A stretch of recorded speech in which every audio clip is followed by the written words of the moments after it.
있기 전에 대한민국과 이재명이 대통령인 대한민국은 완전히 다를 것입니다, 여러분.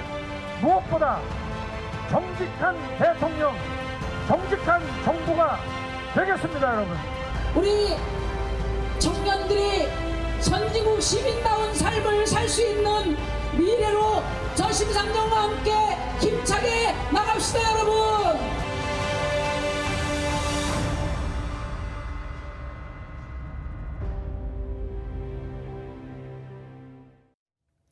네, 대선 판세 짚어보겠습니다. 김영주 전 더불어민주당 선대위 공보특보, 김두수 시대정신연구소 대표, 신성범 전 새누리당 의원, 이종훈 정치평론가 자리에 모셨습니다. 어서 오십시오. 안녕하세요. 네.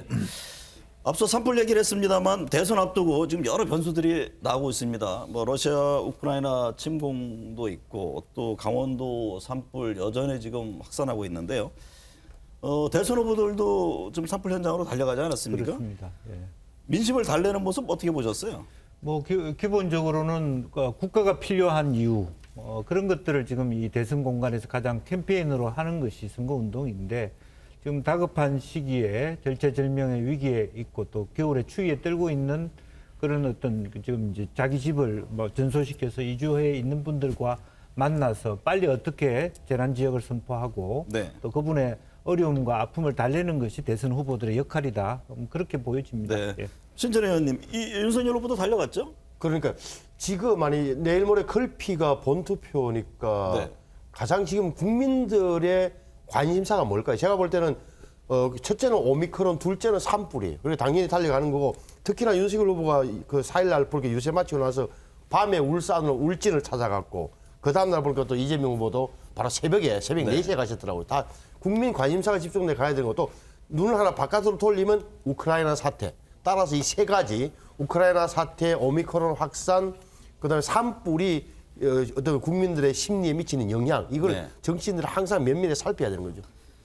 앞에 판넬 준비가 돼 있는데요. 지금 뭐 시청자분들 많은 분들 가장 큰 관심은 어제 끝난 사전 투표율 이게 사상 최고 아닙니까? 과연 어떤 의미를 담고 있느냐일 텐데 좀 적으셔가지고 앞에 놓으시고 말씀들을 좀 이어가 보려고 합니다. 네, 한번 메모를 좀 해주시고요.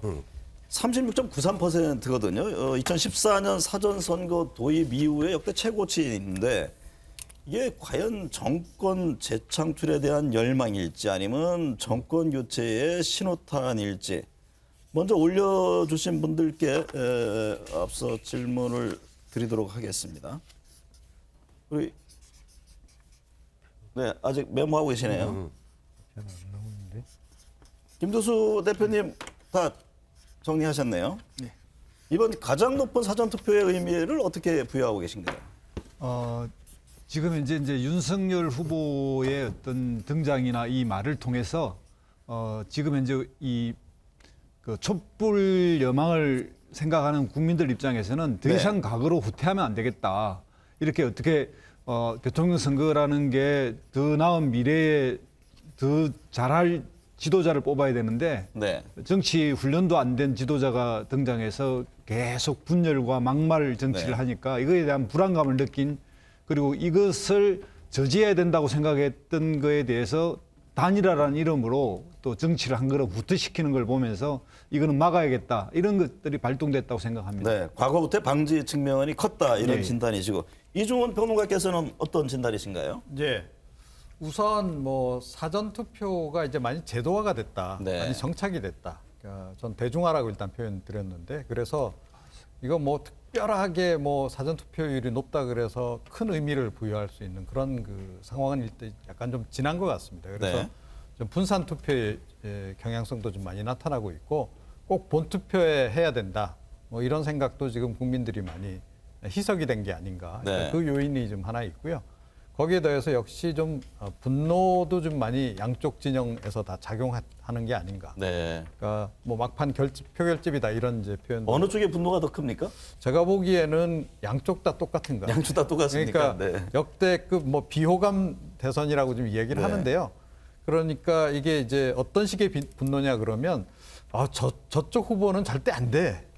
이런 거 있죠. 네. 그러니까 저 사람이 안 되는 거를 관철시키기 위해서라도 내가 투표장에 나가야 돼. 네. 그러니까 약간 좀 과거 양상하고는 좀 다른 것 같아요. 그러니까 네. 내가 좋아하는 후보를 찍으러 나가는 게 아니고 상대편 후보를 떨어뜨려야 된다라는 그런 심리, 그 심리가 지금 많이 작용한 그런 결과가 아닐까 이렇게 생각합니다. 신상방 의원 분석은 어떻습니까? 저도 이종훈 평론가님의 분석에 거의 정확히 일치합니다. 그러니까 다시 네. 말하면 양쪽 다 총동원됐다. 총동이라는 표현을 좀 더 정확히 이야기하면은 민주당 지지자층들이 좀 총동원됐다는 느낌이 들고 네. 그렇다고 해서 완벽하게 지금 사전투표가 이재명 후보에 유리하냐 그래 보질 않아요. 네. 이쪽도 그러니까 정권 교체 희망하는 쪽에서도 굉장히 대응적으로 윤석열 후보나 이준석 대표의 사전투표 의향에 따라서 많이 뭉쳤다고 봐요. 대표적으로 제가 국회의원을 했던 제 지역구만 하더라도 이게 45%가 넘어요. 네. 다시 말해서 한 15만 명, 16만 명의 유권자 가운데 그 7만 명 넘게 투표했어요. 네, 이 말은 거의 절반 가까이 했네요. 그러니까 이 지역은 10명 중에 5명이 투표를 한 거라니까요. 네. 여기가 굉장히 보수적인 데거든. 거창함양, 산청, 합천. 왜 이렇게 많이 나갔느냐? 네. 여기도 보면은 이번에 기회가 왔다. 5년 동안 기다려왔다. 그래서 저는 정권 교체를 희망하는 사람들은 굉장히 나갔다라고 봐요. 그래서 네. 이것은 좀 더 넓게 보면 전국적으로 보면 민주당에 조금 유리하지만 완전히 한쪽으로 기운 게임은 아니다라고 보는 거죠. 김영주 투표께서는 어떻게 보세요?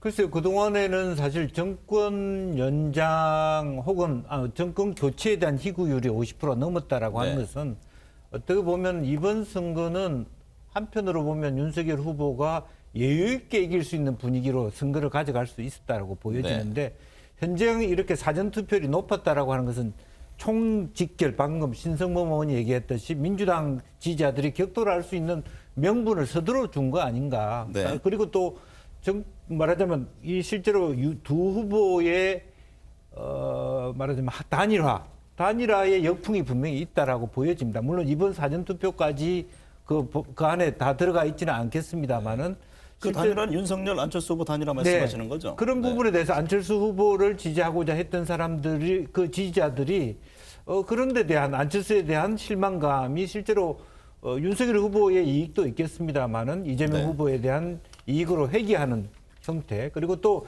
너무 지나치게 뭐 호남에 대해서 30%의 지지를 받을 수 있다라고 하는 부분들에 대한 어떤 감정선을 건드린 부분도 저는 있다고 봐요. 네. 호남의 사전투표율이 굉장히 높았던 이유는 어떤 면에서는 정권 교체에 대한 희구가 높았다라고 하는 것은 한편으로 보면 호남과 민주당 지지자들이 투표율이 낮을 수 있는 가능성이 오히려 많다는 것을 역설적으로 얘기하는 것인데 네. 그렇지 않다는 것은 오히려 스스로 윤석열 후보 측에서 우리에게 그러한 명분을 많이 갖다 주었다. 그것이 바로 이 사전투표에 들어가 있다. 저는 그렇게 봅니다. 지역별로 좀 보면요. 방금 이제 말씀하셨듯이 호남이 가장 높게 나왔죠. 반면에 이제 경기도는 좀 낮게 돼 있는데 이 지역별 투표를 갖고서 후보 간의 유불리를 가늠해 볼 수 있을까요? 이종훈 평론가님? 뭐 저는 조금 다르게 생각합니다. 네. 그러니까 뭐 언론에 보니까 이제 호남 쪽에서 특히 이제 그 투표율 많이 나온 것 관련해서 진보 표심이 다 결집했다, 좀 동원됐다, 이제 이런 표현도 쓰고 하던데 저는 조금 전에 말씀드렸듯이 이게 이 사전 투표라고 하는 것이 이제 많이 좀 정착이 돼가지고 꼭 이렇게 사전 투표율이 높다 그래서 전체 투표율이 높아진다는 보장도 없고요. 네. 그래서 많이 이제 분산이 되는 그런 거. 전체 투표를 어느 정도 예상하세요? 저는 뭐 지난 대선 때하고 비슷하거나 77%. 네, 그러니까 아니면 그거보다는 조금 낮을 가능성이 좀 있지 않나 이렇게 좀 네. 보고 있고요. 신전 의원은 어떻게 보세요? 저도 75% 선이 아니에요. 왜냐하면 5년 전에는 국민적 분노가 탄핵 직후니까 솟구쳐서 민주주의를 지키겠다지 나름의 네. 그런 동기부여가 됐는데 이번 선거는 총 직결한다 하더라도 그 정도는 아니지 않겠나 해서는 77%까지는 안 갈 것처럼 느끼시더라고요. 70% 중반 예측하셨어요? 저는 그 75%에서 80% 사이 정도 갈 수 네. 있다라고 보고 그만큼의 양측이 다 재결집하는 선거가 될 것이다. 처음에 우리가 예상하기로는 다들 투표율이 저조할 것으로 보였습니다. 왜냐하면 그동안에 비호감 그렇죠. 선거였고 국민들이 마음을 둘 수 있는 정할 수 있는 후보도 아니다. 그런데 최근에 제가 생각할 때는 이번 선거는 오히려 교육감 선거 같은 느낌. 들었습니다. 투표 당일날 결정 지어야 되는 어떤 고민 속에서 투표를 하는 그런 성향들이 저는 많을 것이다라고 보여집니다. 김두수 대표께서는 어느 정도 예측을 하세요? 저는 지난 선거에 77%였는데 그보다는 더 올라갈 거다. 네. 지금 양쪽의 열기와 또 국민들이 지금 현재 상당히 중요한 선거라고 보고 있는 것 같습니다. 그러니까 87년 이 민주화 운동 이후에 35년 동안 87 체제라고 하는 헌법 체제가 양당제, 이렇게 진영 대결, 그리고 극단적 뭐 정치적 양극화 이런 게 있었는데 이제 이 선거를 고비로 해서 개헌이라든지 선거법 이런 전환을 통해서 새로운 다당제의 어떤 이런 뭔가 이게 다수제보다는 합의제 민주주의로 이동해야 한다라고 하는 국민적 생각도 있고 이런 시기가 딱 되면서 굉장히 전환적 시기다 이런 거에 국민들의 좀 뭐랄까요 이런 소망도 담겨 있고 그래서 좀 더 투표율이 올라갈 거라고 예상하고 있습니다. 80% 육박할 정도까지도 할 수 있다. 예. 그런 진단이시군요. 이번 사전투표 과정에서 이 코로나 확진자 투표 관련해서 여러 이제 논란이 지금 생겼잖아요. 이게 참 중요한 문제인데 제가 앞서 송영길 대표한테도 얘기를 했습니다만 여야가 투표 결과가 나오기 전에 이게 좀 매듭을 짚고 가야 할 필요가 있지 않나. 나중에 불복 논란에 빠질 수 있지 않냐라는 이런 우려가 있지 않습니까? 그러니까 지금 대통령께서 나서가지고 회의도 하시고 지시를 하셔가지고 네. 이게 또 예견됐던 상황이잖아요. 심지어는 정은경 질병관리청장이 3월 9일 날 25만 명 나올 겁니다라고 이야기하고 3월 중순 되면 35만 명 나올 겁니다라고 이야기했고 또 회의를 통해서 굉장히 확진자 내지는 이런 분들을 어떻게 관리하겠다는 게 언론에 보도해서 준비가 잘 된 줄 알았더니만 네. 하는 거 보니까 완전히 뭐 관리 부실이라든지 또 중앙선거관리위원회가 뭘 준비한 건지 중앙선거관리위원회 존립 요건이 뭔지 여기는 국민적 의아심이 커질 수밖에 없는 국민이에요 지금. 네. 박근혜 전 대통령도 사전투표를 했는데요.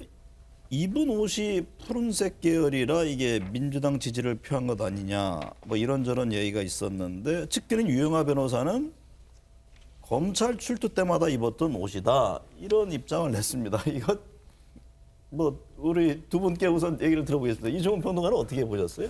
글쎄요, 너무 과도하게 의미를 좀 부여하는 게 아닌가. 네. 물론 이제 선거 막판이 되다 보면 서로 좀 최대한 유리한 해석을 좀 내리고 싶은 그런 심리가 있기 마련인데 그런 게 좀 반영된 게 아닌가 이렇게 네. 좀 생각이 들고요.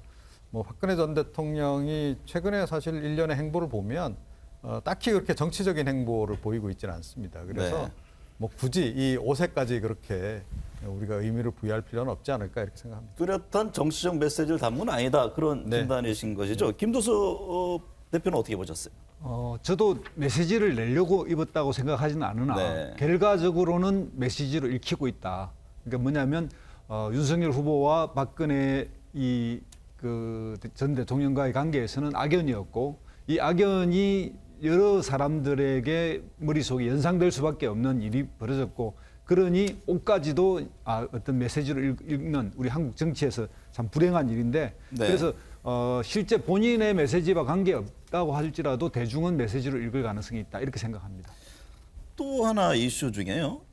대선 전 마지막 지금 주말인데 타임지 인터뷰 이게 또 공방 이것도 뜨거워요. 이재명 후보 인터뷰를 놓고 민주당에서는 유력 당선인으로 본 것 같다. 국민의힘은 무슨 얘기냐. 우리는 요청을 했는데 거부를 했다. 이런 입장이에요. 이건 어떻게 보고 계세요? 글쎄요, 방금 저 평론가께서 말씀하신 것처럼 선거 직전에는 여러 가지 뭐랄까 자기한테 유리한 이야기를 하고 싶은 욕구들이 있는데 그 동안에 보면 어쨌든 타임지는 그 대선에 좀 유력한 인사들에 대해서 뭐 인터뷰 요청을 해온 것이 사실이고 그렇다면 뭐 우리가 더 압도적이다고 말하기는 어렵지만 어쨌든 대외적으로 보더라도 이재명 후보가 당선권에 있는 건 사실이다. 뭐 꼭 이재명만 된다는 뜻은 아니더라도 네. 이제 그런 의미들은 우리가 외면할 필요는 없다. 네. 이렇게 생각이 들고요. 또 박근혜 대통령 옷 입으신 것도 봐더라도 초록색을 입어서 민주당 지지한다. 그렇게 보지는 않습니다. 하지만 왜 이분의 성향 같은 경우면은 어떤 형태로든 빨간색을 스카프를 하든 뭐를 하든 자기 지지자에 대한 어떤 희구하는 색깔을 네. 빨간색 계통이라든지 입고 싶어 했을 것이다. 왜 그런 의지를 안 가졌느냐에 대한 어떤 생각들은 우리가 가질 네. 필요 있을 것 같습니다. 신상무 전 의원께서는요. 타임, 뉴욕 타임즈 이런 거 갖고 우리 후보를 국제적으로 더 알아줍니다라는 얘기를 하고 싶어하는 건 좀 시대착오적이라 보이고. 그래서 윤석열 후보는 왜 안 했느냐? 지난달 18일 제의를 받았는데 국내 인터뷰도 안 끝나서 안 했다는 거 아니에요. 그러니까 이 선거 국민에서는 국내가 더 중요하다 인식했던 거고, 또 하나는 그 인터뷰를 가만히 읽어보면 이재명 후보에 유리한 것도 많아요. 걸어 살아오는 환경이 한국의 뭐 성장과 같다, 좋아요. 근데 또 하나 뒤에 보면은 아들 불법 도박, 아내 부인이 법인카드 쓴 거 국고 펀드라는 표현이 있어요. 그러니까 국고에 썼다는 것, 비리수사 관련자들이 자살했다는 이런 내용도 그 타임지에 들어가 있어요. 그래서 저는 이거는 뭐 유불리가 문제가 아니다. 이거는 한쪽에서 이렇게 선전할 만한 그런 자랑할 만한 내용은 아니라고 봐요. 네, 잠시 쉬었다가 현장 그 목소리 한번 들어보겠습니다. 20대 대선을 향한 마지막 총력전을 펼치고 있을 지금 일요일 아침인데요. 각 당의 목소리 들어보겠습니다. 먼저 민주당 이재명 후보의 전략사령탑인 강훈식 전략기획본부장과 얘기 나눠봅니다. 강 의원님 안녕하십니까? 네, 안녕하십니까. 고생 많으십니다. 네, 대선 지금 뭐 사흘 앞으로 다가왔는데요. 사전투표율이 역대 최고 아닙니까? 네, 그렇습니다. 이 높은 사전투표율 어떤 의미 부여하고 계세요? 사실은 저희는 가장 큰 원인은 코로나의 확산으로 인해서 국민들께서 분산 투표하는 형태로 나타난 것이다라고 보고 있는 게 가장 크고요. 네. 두 번째는 현재 판세가 초초박빙이기 때문에 뭐 최근에 있었던 TV 토론도 역대 가장 많은 시청률을 기록한 것처럼 초초박빙의 승부에서의 국민들의 관심이 많이 반영됐다 이렇게 생각하고 있습니다. 네, 말씀하신 대로 마지막 공표된 여론조사에서도 오차 범위 내 초박빙 결과가 많이 났는데요. 현재 판세 결과 전망을 해본다면 어떻습니까? 네, 뭐 누구도 쉽게 예단하기 어려운 판세라고 저희는 생각하고 있습니다. 네. 그런데 원래 여당의 구도와 흐름이 불리하다는 선거가 이렇게까지 초박빙으로 알 수 없는 상황으로 간 것은 선거 캠페인과 TV 토론을 통해서 후보 간의 비교를 통해 가지고 국민들께서 과거에 대한 평가보다는 미래에 대한 선택으로 점점 무게가 옮겨가고 있다고 저희는 분석하고 있고요. 네. 시간이 가면 갈수록 국민들께서 결국은 심판은 3월 9일 하루 얘기했지만 3월 10일부터 5년간 국가를 맡겨야 되는 후보에 대한 능력 그리고 유능과 무능의 대결에서 누구에게 투표해야 되는지 좀 명확해질 거라고 보고요. 그러면 네. 저희가 적은 표 차이라도 이길 수 있는 승산이 있다 이렇게 생각하고 있습니다. 막판에 안철수 후보 사태, 윤석열 후보의 단일화라는 변수가 있었잖아요. 이건 어떻게 작용할 것으로 보고 계세요? 네, 실제로 역풍이 좀 존재하고 있다라고 보고요. 특히 왜 그러냐면 직접 본인께서 안 후보가 기자회견까지도 했고 또 손가락까지 운운하면서 유세에서는 험한 말도 하셨고요.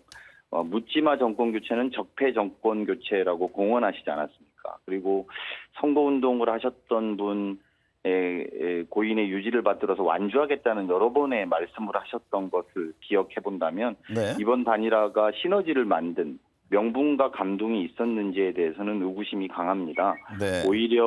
오히려 그런 것보다도 그 명분과 감동의 자리에다가 오히려 개인의 욕심과 또 거기 그런 것들이 더 채워진 것 아닌가 해서 시너지가 있었을까에 대해서 회의적으로 저희는 생각하고 있습니다. 네. 이재명 후보가 정치개혁을 제안하면서 심상정 안철수 후보의 연합정부 제안한 바가 있잖아요. 이게 여전히 유효한 부분입니까? 네, 그렇습니다. 저희가 다당제 기반의 정치개혁을 계속 만들 수 있는 환경 그리고 국민들이 선택할 수 있는 여러 다당제를 만들어서 그 과정에 협력과 화합을 통해서 좀 생산적 정치를 하겠다라고 하는 정치교체, 정치개혁의 의지는 전혀 계속 유효하고요. 그리고 오히려 이재명 후보가 된다면 그런 것들이 좀 더 국민들에게 빨리 다가갈 수 있다라고 저희는 확신하고 있습니다. 네. 선거 얼마 남았는데요. 마지막 남은 기간 어떤 점에 역점을 둘 계획이세요? 안철수 후보의 사태로 선거 구도가 명확해졌습니다. 사실은 선거를 준비하면서 또 캠페인을 진행하면서 우리가 반성해야 될 부분도 참 많고 국민의 지엄한 목소리도 많이 듣게 됐습니다. 네. 문제가 정치라면 그 정치개혁에도 앞장서야 되고 또 저희들의 자세도 옥고름을 다시 한번 동요매는 계기가 됐습니다. 네. 지금은 누가 조금이라도 민생에 도움이 될 것인지 누가 우리의 삶을 잘 이해하고 그 편에서 복지를 챙길 것인지 특히나 우크라이나 사태와 같은 불안한 글로벌 정세에서 기업의 혁신을 돕고 경제 활성화를 시킬 것인지 국민들보다 구체적인 것에 관심이 있을 거라고 보고요. 그런 면에서 유능한 후보와 무능한 후보가 명징하게 구분되는 이 선거라고 봅니다. 네. 이재명 후보가 그런 후보라고 생각하고 그 후보를 지지해달라고 끝까지 호소할 생각입니다. 유권자들께 마지막 한 말씀을 한다면 어떤 주문을 하고 싶습니까? 예, 지금까지 많은 TV 토론을 통해서 국민분들이 판단하셨을 거라고 봅니다. 당장 코로나를 극복할 수 있는 사람, 또 172석이 그 뒷받침이 될 수 있는 기민한 정부를 누가 만들 수 있는지는 아주 명확해졌다고 봅니다. 사실은 또 만약에 야당 후보가 된다라고 생각해 보면 의회와의 행정부와의 갈등, 또 그로 인해서 코로나의 피해가 더 커지는 것에 대한 걱정, 또 경제 위기를 돌파할 수 있는지에 대한 걱정 국민들이 많이 갖고 있을 거라고 보고요. 국민 여러분께서 기민한 정부, 또 이 현재의 위기 상태를 극복할 수 있는 후보를, 또 그런 능력을 즉각 투입해서 일할 수 있는 능력 있는 후보를 선택해 주시기를 호소드리고 싶습니다. 네, 강훈식 본부장님 오늘 감사합니다. 네, 고맙습니다. 네. 이어서 현재 서산에서 열띤 유세를 펼치고 있는 국민의힘 선대의 TV 토론 협상 단장인 성일종 의원 연결해서 얘기를 나눠보겠습니다. 성 의원님 안녕하십니까? 예, 안녕하십니까. 성일종 의원입니다. 네, 어제 청주 찾아서 정우택 후보 지원 유세하셨고 오늘 지금 서산에서 선거운동하고 계시잖아요. 현장 느끼는 민심은 어떻습니까? 네, 그렇습니다. 청주에서도 했고 저희 지역에서도 했는데요. 후보가 오실 때 이렇게 많은 군중들이 오시고 국민들이 와서 후보의 말씀을 이렇게 들어주시고 또 나라 걱정을 해주십니다. 어제 제가 청주에 가서 보니까 또 저희 지역도 마찬가지고 네. 후보가 안 오심에도 불구하고 많은 분들이 이렇게 나오셔서 나라 걱정을 하시고 또 이번 선거가 반드시 정권 교체로 이루어져야 한다라고는 그런 열기를 볼 수가 있었고요. 네. 또 어제는 민주당의 그 이낙연 본부장님께서 저희 지역에 오셨습니다. 네.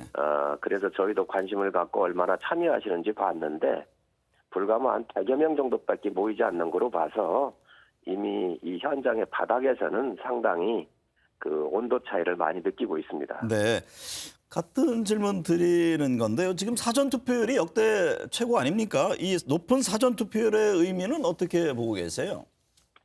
우선 사전투표는 양당이 함께 사전투표 3일 동안 또 코로나가 지금 현재 창궐하고 있기 때문에 언제 어떤 상황이 벌어질지 모르고 있지 않습니까? 네. 그렇기 때문에 그거를 예방적 차원에서 분산투표를 하는 것이 양당 모두 지지자들을 그 투표장으로 견인할 수 있는 중요한 그 요소라고 보고 있기 때문에 사전 투표율이 그 어느 때보다 저는 높다고 생각을 하고 있습니다. 네. 마지막 공표된 여론조사에서도 오차범위 내 초박빙 이런 결과가 많았는데요. 지금 현재 판세 결과 어떤 전망이신지요? 저는 국민들께서 올바른 판단을 하고 계시다고 생각을 하고 있습니다. 네. 여론조사가 공표되기 전까지 여론조사를 보면 거의 모든 여론조사에서 저희 윤 후보께서 앞서 있었지요. 박빙인 것도 있었지만 또 오차 범위를 벗어난 것도 있었고요. 그래서 전 시간이 가면서 우리 국민들께서 정말 이 나라의 지도자를 뽑아야 될 때 어느 후보가 결함이 많은가, 어느 후보가 대한민국의 미래, 그리고 이 부정부패가 많은 이러한 것들을 정리할 수 있는 후보인지 저는 국민들께서 마지막 결단하실 때는 네. 더 많은 표차가 벌어질 거라고 예상을 하고 있습니다. 네. 안철수 후보와 극적으로 막판에 단일화에 성공하지 않았습니까? 단일화를 놓고서 뭐 순풍, 역풍 여러 견해들이 나오고 있는데요. 성 의원께서는 윤석열, 안철수 후보 간의 단일화 효과 어떤 전망이세요?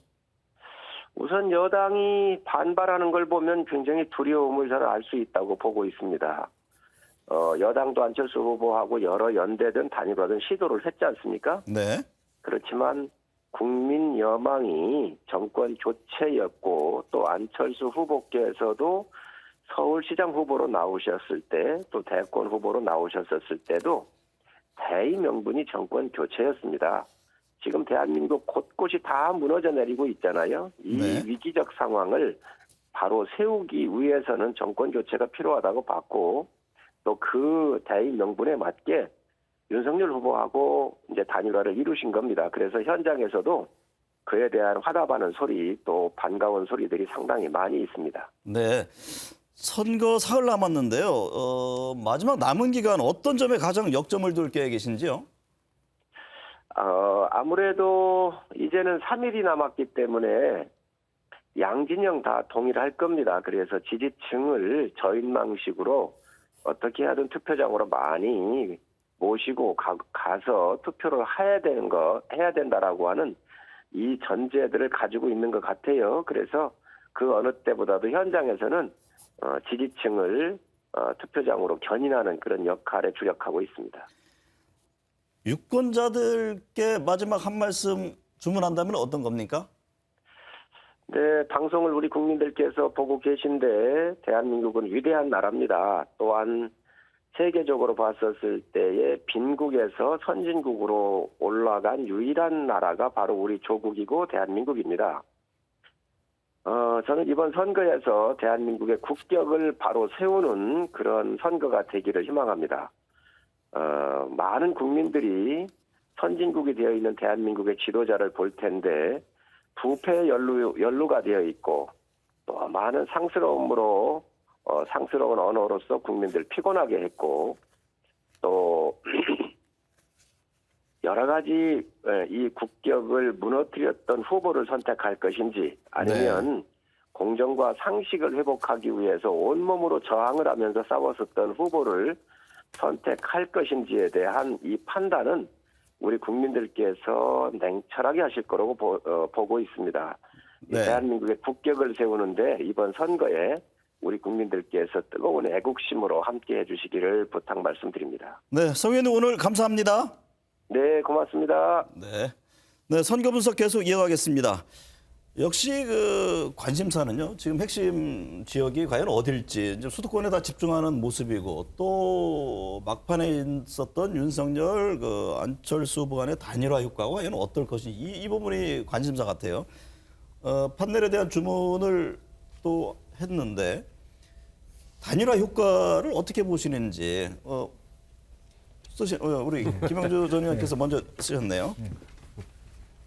어떤 효과가 있을 것으로 보세요? 사실은 굉장히 큰 전략적 미스, 잘못과 역풍, 굉장히 큰 역풍 이렇게 저는 볼 수밖에 없습니다. 네. 그러니까 두세 가지인데 그동안에 이제 우리 안철수 후보가 15% 이상을 했을 때의 그 중도층의 영역들이 그동안에는 상당히 8%로 줄어들면서 상당히 많은 표의 우파적 표들은 이미 빠져나갔고요. 네. 안철수 진영에 있던 분들도 이미 3, 4개월 전에 이미 국민의힘으로 온 분들도 많이 있습니다. 이제 그런 차원에서 호남의 중도층 또 실제적으로 말하자면 이재명, 윤석열이 다 적절하지 않다고 생각했던 분들이 안철수 후보에게 있었는데 과연 후보 단일화라고 하는 것이 큰 명분 없이 바로 전날만 하더라도 제일 토론을 잘했고 네. 또 한편으로 보면 그 당시에도 실제로 보면 윤석열 후보의 어떤 여러 가지 어떤 과격함 그런 부분에 대해서 실망했던 분들에게 그 다음날 바로 단일화 함으로써 큰 분노를 안겨줬다라고 봅니다. 그래서 네. 역풍이 있고요. 또 그 역풍 이후에 지금도 계속 이준석, 안철수 간의 어떤 옥신각신하는 것도 선거 때까지 마이너스 요소들이 올 것이고 또 그 자체가 상당히 많이 안철수에게 가했던 호남표들이 지금 사전선거처럼 큰 분노로 네. 큰 회오리로 말하자면 그 진보 진영의 결집으로 나타나고 있다. 저는 그렇게 보여집니다. 역기능이 더 클 것이다. 이런 네. 진단이신데 신성범 전 의원께서는 어떤 예상이십니까? 분명히 역풍도 있을 수 있습니다. 그래서 저는 조금 더 느끼지는 대목도 있는데 그러나 그렇다고 해서 그 역풍의 크기와 부동층이 가야 심리. 다시 말하면은 어차피 둘이 손을 잡을 걸로 예상했는데 못 잡는 것처럼 되다가 막판에 잡은 이거를 야합이나 책략으로 보기보다는 연대와 연합으로 볼 공산이 크다. 부동층 입장에서. 네. 중도층 입장에서는 어차피 손잡을 사람들 손잡게 됐네. 마음 편하게 될 거다. 또 하나는 선거 분위기와 기세 흐름에 분명히 영향을 준다. 저것은 특히나 부동층에게는 아하 이제 전번에 여론조사가 나왔습니다만 단일화하면 안과 윤이 손잡으면 적어도 오차 범위 바깥에서 이 후보를 앞선다는 여론조사가 그제 나왔잖아요. 네. 설사 약간의 그 역풍은 불지언정 큰 흐름은 오히려 유지된다고 저는 봅니다. 이종원 평론가는 어떤 진단이세요? 네, 저는 뭐 순풍 7, 역풍 3 네. 이렇게 지금 적었는데요. 그러니까 단일화에 반발해서 안철수 후보에 대한 지지를 철회할 사람들은 이미 철회했다. 그러니까 지난번에 서울시장 후보 단일화 그때 했잖아요. 국민의힘하고. 그렇게 봐야 됩니다. 그래서 뭐 일부 좀 남아 있다가 그나마 완주하기를 바라는 그 중에서 이제 또 이제 이번에 또 이탈하시는 분들이 있을 거라고 보는데 그럼에도 불구하고 주력군은 역시 정권 교체를 희망하는 사람들 그리고 후보 단일화를 어느 정도는 다 미리 사전에 감지했거나 아니면 당연히 그렇게 할 거다라고 전제하고 지지하셨던 분들이 전 많았다라고 좀 봅니다. 네. 그래서 주력군은 역시 안철수 후보 지지에서 윤석열 후보 지지로 옮겨가지 않을까 이렇게 생각을 합니다. 김두수 대표의 평가가 궁금합니다. 예, 정치는 생물이다 뭐 이런 말을 하지만 이런 경우를 생물이라고 하지는 않습니다. 뭐냐면 가치와 일관된 노선을 가지고 어느 정도의 절차와 그리고 유권자가 생각할 때 합리적인 단일화를 해도 그런 좀 아름다운 그런 단일화가 돼야 되고 또 공개적으로 이런 부분이 진행되는 상황에 대해서 국민들이 납득할 수 있어야 하는데 이건 그냥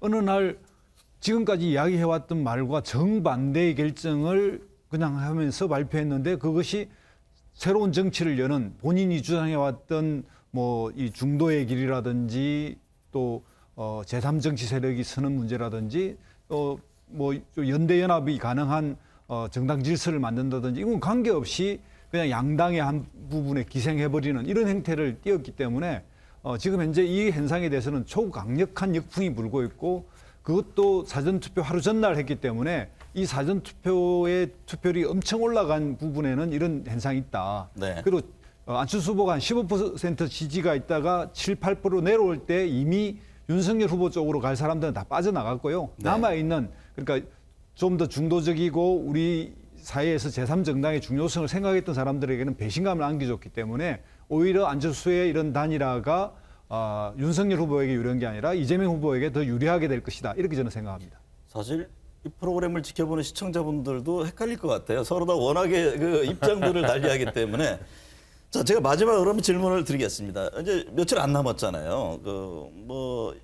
과연 변수가 어떤 것이 있을 것인지, 투표율도 있을 것이고, 그동안에 논의됐던 부인 리스크 또 여러 가지 또 네거티브 문제, 정책의 문제.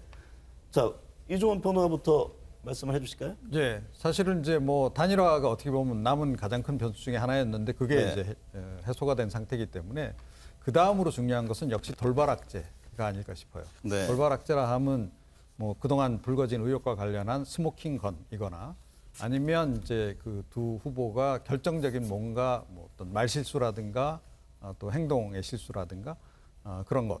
네. 일단 그게 중요한 변수가 아닐까 이렇게 생각합니다. 신 전 의원께서는요? 그게 정확하게 말하면 내일 모레 8일 날 밤 12시면 모든 게 꺼집니다. 꺼진 상태에서 뭐가 변수가 될까? 저도 평론하는 입장에서 투표율일 겁니다라고 말하고 싶지만 냉정하게 보면 변수가 없어요. 네. 큰 변수 없을 거다. 이 흐름 그대로 유지됩니다.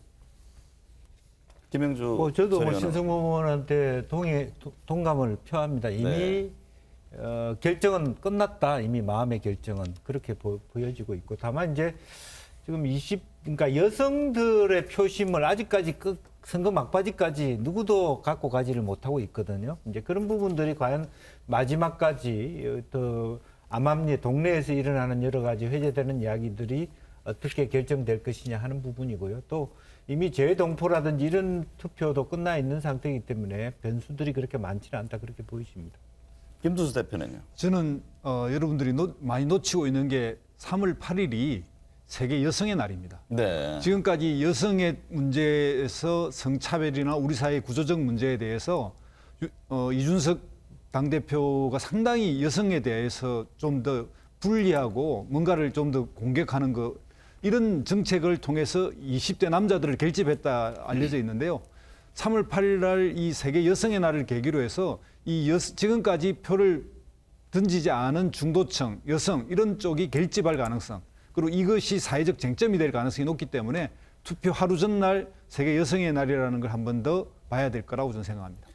높은 대통령의 지지율은 어느 정도 영향을 줄까요? 근데 저는 사실은 이게 그는 문재인 대통령 지지율은 이번 선거에는 그 영향 안 줘요. 국민들도 네. 이제 저분은 5월 10일이면 사저로 돌아가실 분을 알고 있기 때문에. 다만 이재명 후보나 민주당 입장에서는 지금까지 항상 그 딜레마, 네. 뛰어넘을 수도 없고 무시도 못하는 이 딜레마가 계속 족쇄로 작용하는 것일 뿐 제가 볼 때 대선에는 큰 영향이 없다고 봐요. 네. 김영주 전 의원은. 저는 그 PK 지역에서 영향이 여전히 있다라고 보여집니다. 그래서 모든 후보들이 이재명 후보, 윤석열 후보가 그 PK 지역을 자주 방문했던 부분들이 그런 부분이거든요. 실제적으로. 그래서 여전히 그런 데 대해서 지금 아마란 보수층에서도 PK 지역이 확실하게 넘어올 것처럼 보이지만 안 넘어오고 있기 때문에 고민이 많은데 그런 부분을 여전히 현 대통령께서 갖고 있는 표가 있다. 그렇게 보이지고요. 또 그 표 중에는 단순히 민주당의 표가 아니라 중도적 표가 있기 때문에 이 선거가 만만치 않다. 그렇게 보는 겁니다.